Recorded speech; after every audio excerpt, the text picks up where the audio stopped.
गेल्या 11 दिवसापासून Israel, Iran विरुद्ध अमेरिका हा संघर्ष पेटलेला आहे आणि त्याच्यामुळे त्याचे तीव्र पडसाद आता भारतात उमटत आहेत. त्याचा सर्वाधिक फटका महाराष्ट्राला बसतोय.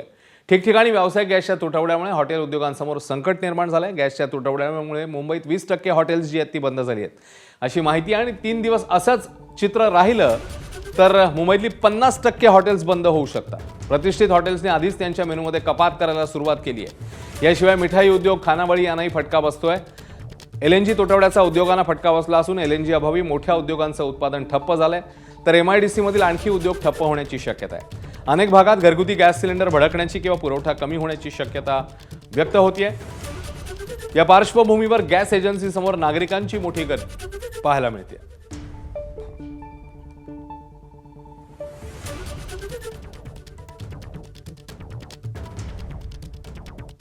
व्यावसायिक सिलेंडरच्या पुरवठ्यावर अघोषित बंदीमुळे हॉटेल, रेस्टॉरंट आणि ढाबा चालकांच्या अडचणी वाढलेल्या आहेत. कंपन्यांनी एजन्सीना पूर्ण लक्ष केवळ घरगुती गॅसवर द्यायला सांगितले, त्यामुळे हॉटेल, रेस्टॉरंट चालकांसमोर मोठं संकट उभं राहिलंय. सर्व प्रकारची हॉटेल्स, रेस्टॉरंट्स, मॅरेज गार्डन आणि इतर उद्योगांशी संबंधित लोकांना मोठ्या अडचणींचा सामना करावा लागतोय. व्यावसायिक गॅस सिलेंडरचा पुरवठा ज्याच्यावर इम्पॅक्ट झालाय, त्यामुळे मुंबईतली जवळपास 20% हॉटेल्स बंद पडली आहेत. परिस्थिती कायम राहिली तर मंगळवारपासून 70 ते 80% उपाहारगृह बंद होतील असा अंदाज आर Indian hotel and restaurant association या संघटनेतर्फे व्यक्त करण्यात आला. सध्या बघायला गेलं तर खूप भयंकर वाईट परिस्थिती आहे. गेले गुरुवारपासून सिलेंडरचं शॉर्ट सप्लाय आहे आणि आजच्या एक्झॅक्ट ग्राउंड रियालिटी म्हणजे 20 ते 30% हॉटेल्स बंद आहे आणि असंच परिस्थिती चालत राहिलं तर आम्हाला अजून हॉटेल्सला स्ट्रिक्टली हॉटेल्स बंद करायला लागणार. 20% हॉटेल बंद झालेत आणि असं तुमचं सध्याची माहिती आहे? हां, आमचे जे मेंबर्स 20% हॉटेल सिलेंडरचं शॉर्ट सप्लायमध्ये बंद झालं आहे.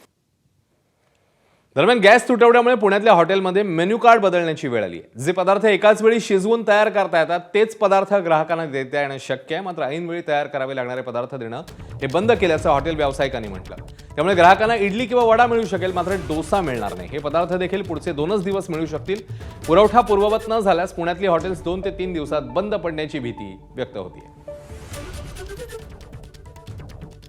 100 डिश मेनू आहेत ते आता ऑटोमॅटिक 10 वर येणार आणि असे मेनू आम्ही डिझाईन करणार ह्या टेम्पररी इमर्जन्सी सिच्युएशनमध्ये की जे फक्त गरम करून द्यायचं आहे. म्हणजे तुम्हाला तेच डिश ऑर्डर करायची, ह्याच्यावर बल्कमध्ये तुम्ही शिजवून करू शकतो, तेवढंच होणार ते. समजा इडली आहे, इडली आहे, वडा आहे, डोसा तर होऊच शकत नाही. डोसाला कंटिन्युअस गॅस फ्लो पाहिजे, त्यामुळे डोसा पहिला बंद होणार. हां, तो इडली आणि तुम्हाला डोसा मिळेल आणि बाकी जे शिरा, उपीट एकदा करून ठेवलेलं तेवढं तुम्हाला मिळणार, करून मिळणार. असं आता सगळे डिश बंद होणार. इकडे व्यावसायिक वापराच्या सिलेंडरच्या पुरवठ्यावर निर्बंध आल्यामुळे कोल्हापुरातले हॉटेल व्यावसायिक देखील अडचणीत सापडले आहेत. हॉटेल व्यवसाय मेटाकुटीला आलाय. पुरवठ्याबाबत गॅस एजन्सीकडनं कोणतीही माहिती दिली जात नाहीये, त्यामुळे व्यावसायिकांच्या अडचणी वाढत आहेत. गॅस पुरवठा होत नसल्यानं पुढील 2 दिवसात हॉटेल व्यावसायिकावर हॉटेल बंद करण्याची वेळ येऊ शकते अशी भीती हॉटेल मालक संघटनेच्या वतीने व्यक्त करण्यात आली. बऱ्यापैकी लोक जास्त स्टॉक ठेवत नाहीत, कारण कसं आहे, एक म्हणजे ते स्फोटक असल्यामुळं त्याची जबाबदारी आहे. दुसरी म्हणजे तेवढी इन्व्हेस्टमेंट करून ठेवण्याची देखील प्रत्येकाची ताकद नसते. किती जास्तीत जास्त 6-7 दिवस, 8 दिवस. आता होऊन आता जवळजवळ 15 दिवस झाले, जवळजवळ गॅस सप्लाय बंद होऊन 10 दिवस झाले. आता 2-3 दिवसात जेमतेम राहिला असेल प्रत्येकाकडे. आता आमचा विषय वेगळा काय झाला माहिती आहे का, आम्ही पुढे लोकांच्याकडे ऑर्डर्स घेतल्यात, ॲडव्हान्सेस घेतल्यात आणि त्यांनी 4-4, 5-5 महिने आधी लग्नाचं बुकिंग केलंय. त्यांनी हॉल बुक केले, भटजी हे ते सगळं डेकोरेशन सांगितलंय. जेवणच मिळालं नाही तर करायचं काय, हा आमच्या पुढं गहन प्रश्न राहिला. दुसरी गोष्ट, बाहेरचे टुरिस्ट, आता कोल्हापुरी शक्तीपीठ असल्यामुळं फुटफॉल भरपूर वाढलाय सर. लाखो लोक येतात, त्यांचं करायचं काय. दरम्यान आखाती देशांमधील युद्धाची झळ आता साताऱ्यातल्या मिठाई व्यावसायिकांनाही बसते. युद्धाच्या पार्श्वभूमीवर गेल्या 3 दिवसापासून गॅस सिलेंडरचा पुरवठा बंद झालाय, त्यामुळे मिठाई आणि साखरगाठी ज्या आहेत त्या तयार करणाऱ्या व्यावसायिकांचं मोठं नुकसान होत आहे. साताऱ्याची प्रसिद्ध साखरगाठ परदेशात पाठवली जाते. यंदा मात्र गॅस टंचाईमुळे परदेशी ऑर्डर्स पाठवणार नाही असं व्यावसायिकांनी म्हटलं. गॅस उपलब्ध नसल्यानं कारागिरांचं काम ठप्प झालं आणि दुकानं बंद करण्याची वेळ आता व्यक्त होतीये. गॅस तुटवड्याला पर्याय म्हणून लाकडी भट्टी सुरू करण्याचा विचार देखील केला जातो. आता आमच्याकडे गाठी बनवण्याचा व्यवसाय चालू असतो. आमचा पाडव्याच्या 1 महिना अगोदरपासून सुरुवात चालू झाली असती. ह्याची ऑर्डर आम्ही 1 महिना अगोदर घेतो. आता यामध्ये आम्ही 15 दिवस गाठीचं प्रोडक्शन केलं, तो पण आम्हाला गॅस सुरळीत मिळत होता. पण आता एक 3 दिवस झालं आम्हाला सिलेंडर मिळणे बंद झालेले आहे. त्यामुळं आम्ही ज्या पुढच्या ऑर्डरी घेतल्या आहेत त्या सगळ्या आता कॅन्सल केल्या आहेत आणि पुढे आता भवितव्यामध्ये आम्हाला चालू ठेवू किंवा नाही ठेवू त्याची शाश्वती सुद्धा आता राहिलेली नाहीये. आता बातमी नाशिकमधून आहे. इस्रायल इराण संघर्षाचा महाराष्ट्रातल्या उद्योगधंद्यांवर वाढता परिणाम पाहायला मिळतोय.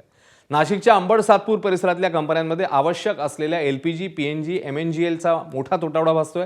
100पेक्षा जास्त कंपन्यांमध्ये आज एक दिवस पुरेल इतकाच गॅस शिल्लक आहे आणि काही व्यावसायिकांवर कंपन्या बंद ठेवण्याची वेळ आली आहे. गॅस पुरवठादारांकडून अनिश्चित काळापर्यंत पुरवठा होऊ शकणार नाही असं अधिकृत मेल उद्योजकांना पाठवण्यात आलंय. गॅसच्या तुटवड्यामुळे नाशिकच्या सातपूर आणि अंबडमधल्या छोट्या मोठ्या तब्बल 200 ते 250 कंपन्यांवर याचा परिणाम हा जाणवतोय. आम्हाला आजच पाईपलाईन नॅचरल गॅसचा MNGLचा मेल आलेला आहे. त्या मेलमध्ये त्यांनी स्पष्ट सांगितलं आहे की इथून अनिश्चित काळासाठी आम्ही पुरवठा करू शकणार नाही आणि केलाही तरी तो पुरवठा आम्ही जर दुसरीकडनं काही रॉ मटेरियल मॅनेज केलं त्याची जी काही कॉस्ट येणार आहे तो कॉस्ट बर्डन तुमच्यावरती असणार आहे.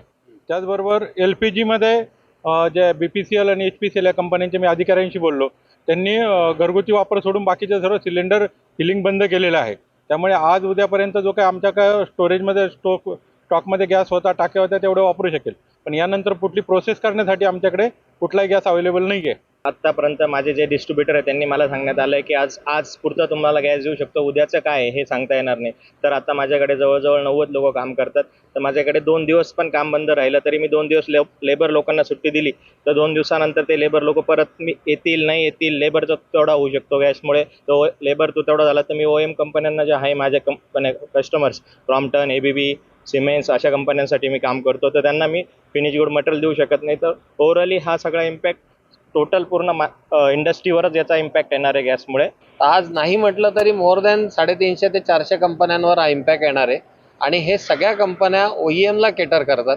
OEMचा फिनिश गुड हा यांच्याच मार्फत OEM पर्यंत पोहोचतो. तर मला असं वाटतं की OEM कंपन्या याच्यामुळे नक्कीच पुढच्या येणाऱ्या 4 किंवा 5 दिवसात जो काही स्टॉक आपल्याकडे शिल्लक आहे त्याच्यावरती डिपेंडंट आहेत आणि त्याच्यानंतर OEMच बंद पडू शकतं अशी सगळ्यात मोठी भीती निर्माण होते. तर आखाती देशात सुरू असलेल्या युद्धामुळे गॅस तुटवडा निर्माण झाला. याचा परिणाम औद्योगिक क्षेत्रावर मोठ्या प्रमाणात पाहायला मिळतोय. अहिल्यानगर MIDCतल्या जवळपास 15 ते 20 कंपन्यांवर याचा परिणाम झाल्याचं दिसतंय. केवळ एक दिवस पुरेल एवढाच गॅस साठा असल्याने एका कंपनीतले जवळपास 500 कर्मचाऱ्यांना सुट्ट्या देण्याची वेळ कंपन्यांवर येणार आहे. गॅस तुटवड्यामुळे अहिल्यानगर MIDCतले 9 ते 10,000 कामगारांवर घरी बसण्याची वेळ येऊ शकते असंही शक्यता वर्तवण्यात येते. आमच्या KZN इंजिनिअरिंग प्रायव्हेट लिमिटेड कंपनीसह 15 ते 20 कंपन्या पावडर कोटिंगच्या म्हणजे ज्या गॅस लाईनवर अवलंबून आहेत, म्हणजे LPG, LOT या गॅस लाईन अवलंबून आहेत 15 ते 20 कंपन्या आहेत. त्यात कमीत कमी 5 ते 10,000 लोक काम करतात आणि जर गॅस लाईन पुरवठा सुरळीत नाही झाला तर त्या लोकांच्या पोटापाण्याचा प्रश्न उद्भवू शकतो. अकोल्यामध्ये 400च्या वर मध्यम आणि मोठी हॉटेल्स, स्वीट मार्ट, केटरिंग आणि रेस्टॉरंट्स आहेत. या ठिकाणी दररोज जवळपास 400 सिलेंडरची गरज भासते. सध्या व्यावसायिक सिलेंडरचा पुरवठाच बंद आहे, त्यामुळे हॉटेल बंद होण्याच्या वाटेवर आहेत. तर हॉटेल व्यावसायिकांनी आता इलेक्ट्रिक इंडक्शन शेगड्यांना प्राधान्य दिल्याचं पाहायला मिळतंय.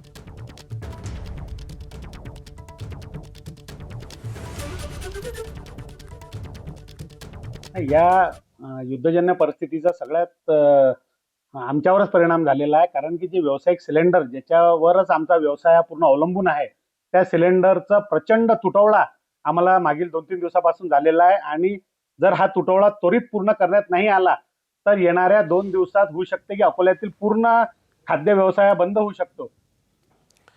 तर लातूरमध्ये व्यावसायिक गॅसचा तुटवडा जाणवतोय, त्यामुळे गॅस वेळेवर मिळत नसल्यानं अनेक हॉटेल व्यावसायिक अडचणीत आले आहेत. काही ठिकाणी गॅस सिलेंडर उपलब्ध नाही आहे, त्यामुळे हॉटेल चालकांना चुली पेटवून स्वयंपाक करण्याची वेळ आली आहे.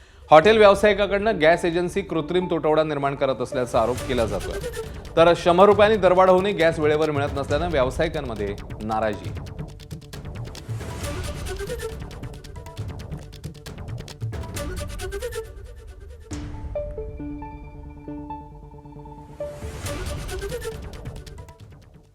तिकडे सोलापुरात घरगुती गॅस ऑनलाईन पद्धतीने बुकिंग करताना तांत्रिक अडचणी येत आहेत. ऑनलाईन गॅस बुकिंग होत नसल्यानं ग्राहक सिलेंडर थेट एजन्सीला घेऊन एजन्सीला जात आहेत. मात्र दिवसाचा कोटा सकाळीच संपतोय, त्यामुळे गॅस एजन्सीच्या गोडाऊनमधूनही ग्राहकांना गॅस मिळत नाहीये. एकीकडे सरकार गॅसचा मुबलक साठा असून घाबरण्याची गरज नाही असं म्हणतंय, मग आम्हाला गॅस का मिळत नाही असा सवाल ग्राहक करतायत. तर दुसरीकडे ग्राहकांना एजन्सीला येऊ नये, गॅस घरपोच दिला जाईल असं आश्वासन एजन्सीकडनं देण्यात येत आहे. आता रोजे चालू आहेत ना, मुस्लिम समाजातले लोक काय करायला लागलेत, आपली टाकी तर भरतायत, आजूबाजूची बहिणीची, शेजारच्याची, ह्याचे त्याच्या पण घेऊन येऊन भरून ठेवायला लागलेत. त्यांना भीती काय वाटायला लागली, तर 10-12 दिवसावर सण आहे, ईद असल्यामुळे परत आपल्याला सिलेंडर नाही मिळाले, रोजे सोडायचे असतात. आम्ही समजून घेतो, तरी आम्ही आमच्या डिलिव्हरी बॉयना सगळ्यांना सांगितलेलं आहे की रोजे चालू आहेत त्यांचे, संध्याकाळी उपवास सोडतात, तर मोस्टली प्राधान्याने द्या, त्यांची बुकिंग पडल्या लगेच सिलेंडर द्या. पण लोक खूप हतबल झालेत आणि ती बातमी बघून खूप हैराण झालेत. तर देशामध्ये एलपीजीची गरज आणि वास्तव नेमकं काय आहे बघूया.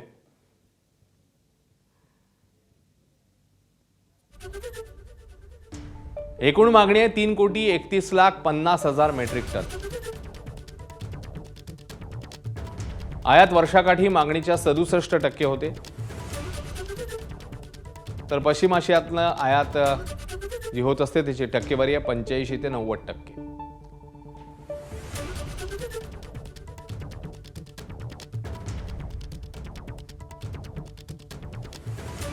तर पुरवठ्यावर लक्ष ठेवण्यासाठी आता समिती गठीत करण्यात आली आहे. सरकारने गॅस टंचाईवर जी पावलं टाकली आहेत त्यावर आपण नजर मारतोय. पुरवठ्यावर लक्ष ठेवण्याकरता समितीचं नियोजन. जीवनावश्यक वस्तू कायदा लागू करण्यात आलाय. घरगुती गॅसच्या बुकिंगचा कालावधी हा वाढवण्यात आलाय.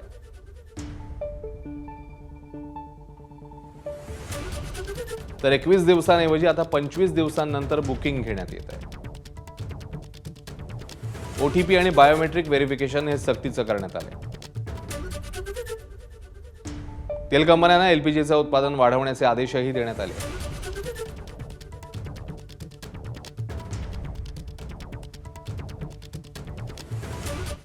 दरम्यान केंद्र सरकारने देशभरात अत्यावश्यक वस्तू कायदा अर्थात एस्मा लागू केलाय. हॉर्मुझ जलमार्गातून येणारा गॅस पुरवठा ठप्प झाल्यावर सरकारने हे पाऊल उचललंय.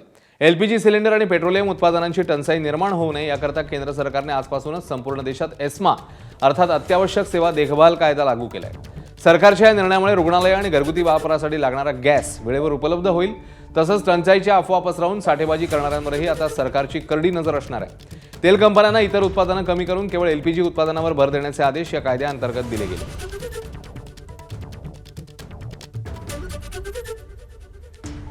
देशामध्ये सुरू असलेल्या घरगुती सिलेंडरच्या टंचाईच्या पार्श्वभूमीवर पंतप्रधान मोदींनी एक उच्चस्तरीय बैठक आज घेतली. या बैठकीला पेट्रोलियम मंत्री हरदीप सिंग पुरी आणि परराष्ट्र मंत्री एस जयशंकर उपस्थित होते. आखाती देशातल्या युद्धाचा सामान्य जनतेवर परिणाम होता कामा नये असे निर्देश पंतप्रधानांनी केंद्रीय कॅबिनेट बैठकीत दिले आहेत. सर्व मंत्रालयांनी परस्पर समन्वयाने कामं करून या संघर्षाचा भारतीय नागरिकांवर होणारा परिणाम कमी करावा अशा सूचनाही देण्यात आल्या. इराण इस्रायल संघर्षामुळे जागतिक ऊर्जा आणि कमोडिटी पुरवठ्यावर परिणाम होण्याची शक्यता व्यक्त होत असताना पंतप्रधानांनी मंत्रालय आणि विभागांना एकमेकांशी समन्वय ठेवत काम करा असे निर्देश दिले आहेत.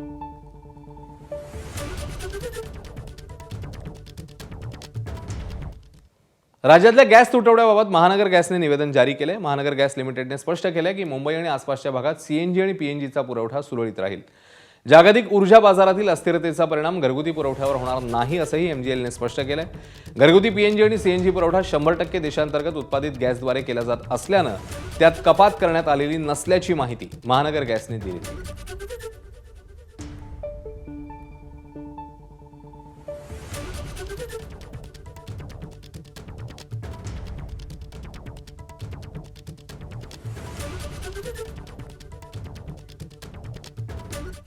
राज्यातल्या गॅसच्या तुटवड्याबाबत अन्न आणि नागरी पुरवठा मंत्री छगन भुजबळ यांनी मुख्यमंत्री फडणवीसांशी चर्चा केली आहे. घरगुती गॅसचा तुटवडा होऊ नये यासाठी लक्ष द्यावं अशी भूमिका मांडल्याची माहिती भुजबळांनी दिली. तर राज्यामध्ये व्यावसायिक गॅसच्या तुटवड्यामुळे हॉटेल्स बंद होण्यास सुरुवात झाली आहे. याच पार्श्वभूमीवर हॉटेल मालकांनी अन्न आणि नागरी पुरवठा मंत्री छगन भुजबळ यांची भेट घेतली होती. भारत सरकारनं जी एक ऑर्डर काढलेली आहे त्याच्यामध्ये त्यांनी सर्व कंपन्या ज्या आहेत ऑइल कंपन्यांना म्हटलं आहे की तुम्ही जे घरगुती वापराचा जो वायू आहे त्याच्यावरच पूर्ण लक्ष द्या, सोडली त्याच्यावरच फक्त. डोमेस्टिक जो आहे सप्लाय लोकांना बरोबर तो कुठेही अडचणीत येता कामा नये. तर मग रॉकेल देता येईल का, रॉकेल घेतील का, त्याच्यावर पण चर्चा केली. दरम्यान साठेबाजी करणाऱ्यांवर कारवाई करण्याचे जिल्हाधिकाऱ्यांना निर्देश देण्यात आले आहेत आणि केंद्र सरकारकडनं याबद्दल मॉनिटरिंग सुरू आहे, अशी माहिती मंत्री बावनकुळेंनी दिली. सर्व जिल्हाधिकारी ॲक्शन मोडमध्ये आहे. कुणीही साठेबाजी करू नये. जास्तीचे साठे निर्माण करून जनतेमध्ये जाणीवपूर्वक तुटवडा निर्माण करण्याचं काम कोणी करत असेल त्यावर ॲक्शन करण्याची जबाबदारी जिल्हाधिकारी यांना दिलेली आहे. आणि जिल्हाधिकारी यांनी सर्व सक्त निर्देश दिलेले आहे की असे जे लोक आहेत साठेबाजी करणारे आणि जाणीवपूर्वक लोकांना त्या ठिकाणी वेठीस धरणारे त्यांना या ठिकाणी कारवाई करण्याचे निर्देश जिल्हाधिकाऱ्यांनी दिले आहेत. देशामध्ये गॅस किंवा पेट्रोल डिझेलचा कोणताही तुटवडा नाहीये. नागरिकांनी घाबरून न जाता अफवांवर विश्वास ठेवू नये असं आवाहन पेट्रोलियम मंत्रालयाने केलं. आंतरराष्ट्रीय संघर्षामुळे पुरवठ्यावर परिणाम झाल्याच्या खोट्या बातम्या पसरवल्या जात आहेत. पुरेसा साठा असून सर्वांना गॅसचा पुरवठा सुरळीत सुरू राहील अशी खात्री देण्यात आली आहे. गॅस तुटवड्यावर पेट्रोलियम मंत्रालयाकडून समिती स्थापन केल्याची सूत्रांची माहिती आहे.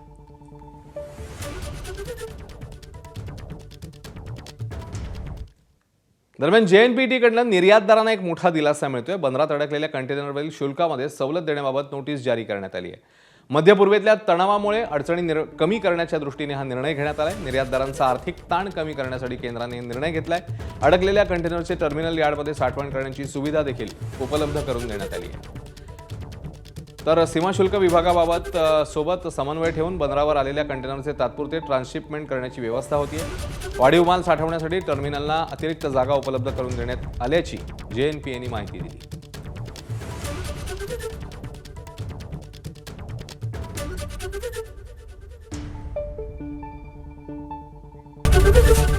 ABP माझा, उघडा डोळे बघा नीट.